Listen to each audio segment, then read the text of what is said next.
இன்னைக்கு வந்து திமுகவை அவர் எதிர்க்கிறாரானா ஆமா எதிர்க்கிறார். அவர் எதற்காக எதிர்க்கிறார்? மக்களுக்காக எதிர்க்கிறாரானா கிடையாது.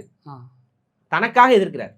அவருக்கு இப்ப திமுகவுக்கும் பிரச்சனை, அதனால எதிர்க்கிறார். நாளைக்கே திமுக அவரை தத்து எடுத்துச்சுன்னா அவர் பாராட்டி பேசிடுவார். ஆனா திமுகவுக்கு எதிராக இருக்கக்கூடிய கட்சிகளே பிஜேபி தவிர யாருமே இதுக்கு சவுக்கு சங்கருடைய கைதுக்கு வாய்ஸ் கொடுக்கலையே. ஒரு சிலர் கொடுக்குறாங்க, ஒரு சிலர் எனக்கு தெரிஞ்சு பிஜேபி சைட்ல இருந்து கொஞ்சம் எதிர்கட்சியே மெயினா கொடுக்கல. ஆமாங்க, ஏன்னா முன்னாடி ஒரு முறை கைதானப்ப ஏடிஎம்கேலாம் ரொம்ப ஸ்ட்ராங்கா சப்போர்ட் பண்ணாங்க. சப்போர்ட் பண்ணி அவர் வந்து வெளியில கொண்டு வரதுக்கும் உதவிகளும் பண்ணதா தான் நான் கேள்விப்பட்டேன். இந்த வழக்கறிஞர்கள் இதெல்லாம் அப்படி வெளியில கொண்டு வந்ததுக்கப்புறம் அவருடைய நடவடிக்கை என்ன அப்படின்னு பார்த்தீங்கன்னா, அங்கே அவங்களுக்கும் அவர் உண்மையா இல்லை. அப்போ சரி, குறைந்தபட்சம் சரி திமுக ரொம்ப தப்பான கட்சி, அதை எதிர்க்கிறதுக்கு நான் ஒரு பக்கம் நிற்கிறேன் அப்படின்னு சொல்லி நிற்கணும். இல்லைன்னா எனக்கு எந்த கட்சியும் எனக்கு உதவி செய்ய தேவையில்ல, நான் தனியாக உள்ளே போகிறேன், தனியாக நான் வெளியில் போகிறேன். ஆனால் எனக்கு பிரச்சனை வரும்போது நீலாம் வரணும். ஆனால் வெளியில் வந்ததுக்கப்புறம் உன்னை நான் ஊதாசீனப்படுத்துவேன் அப்படின்னா இது ஒரு இயல்பாகவே மனித பண்பா?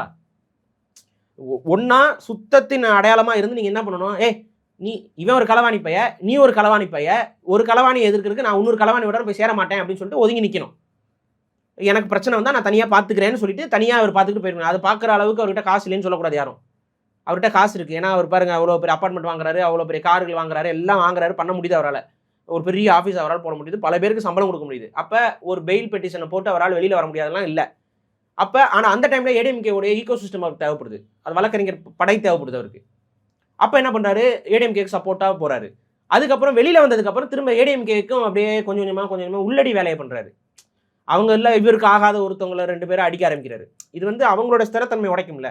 இதேதான் சீமானும் போன முறை கைதாயிட்டு வெளியில வரும்பொழுது சீமான் நேர்ல போய் வாழ்த்து தெரிவிச்சாரு, வாய்ஸ் கொடுத்தாரு. ஆனா இந்த முறை கண்டுக்கவே இல்லை சீமான். ஆரம்பத்துல சவுக்கு சங்கர் வந்து அதுக்கு முன்பாகவே சவுக்கு சங்கர் வந்து நேரடியா சீமான் அவர்களை எதிர்க்கவில்லை என்றாலும் சீமான் அவர்களை வந்து மதிச்சு அந்த ஆள் நபர் பேசினதே இல்லை.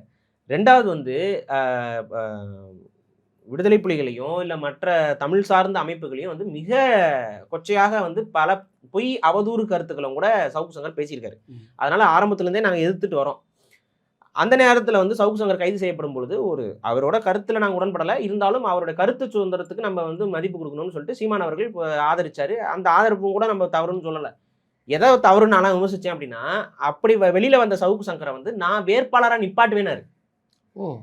ஒரு பிரஸ் மீட்டை வச்சு உட்கார வச்சு, ஆமா வந்து அவர் என்ன சொன்னார்னா, நான் உதயநிதி எங்க போட்டி போடுறாரோ அந்த இதுல வந்து நான் அவருக்கு எதிராக நிற்பேன் அப்படின்னு சொல்லி சவுக்கு சங்கர் சொல்லிட்டு இருந்தாப்புல அந்த டைம்ல. அப்ப என்ன சொன்னார்னா, அப்படி நின்னா நான் வந்து என்னோட கட்சியிலிருந்தே அவருக்கு நான் வந்து வேட்பாளராக நிப்பாட்டுவேன் அப்படின்னு சொல்லி சீமான் அவர்கள் பிரஸ் மீட்ல பேசினார்.